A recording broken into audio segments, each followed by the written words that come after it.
Hi అండి, ఎలా ఉన్నారు అందరూ? మీలో ఎంతమంది ఈ కాంబినేషన్ ఎగ్ బుర్జీ ట్రై చేస్తారు? కామెంట్స్లో చెప్పండి. చాలా టేస్టీగా ఉంటుంది. ఎలా చేయాలో సింపుల్గా చూపిస్తా వచ్చేయండి.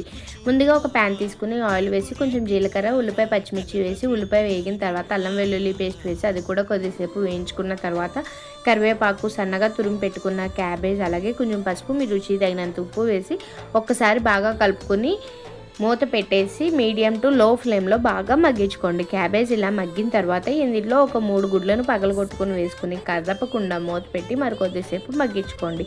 ఇప్పుడు వీటిని మరీ చిన్న ముక్కలుగా కాకుండా మరీ పెద్ద ముక్కలుగా కాకుండా ఇలా మీడియం సైజులో ముక్కల కింద కట్ చేసుకుని బాగా ఫ్రై చేసుకోండి. ఇది ఎగ్ అనేది కొంచెం కలర్ చేంజ్ అయ్యేంత వరకు ఫ్రై చేసుకుని ఇందులో కారం, ధనియాల పొడి, జీలకర్ర పొడి అన్నీ యాడ్ చేసుకుని ఒకసారి బాగా కలుపుకుని మూత పెట్టి మరో 2 మినిట్స్ పాటు మగ్గించుకుని లాస్ట్లో కొత్తిమీరతో గార్నిష్ చేసుకోండి.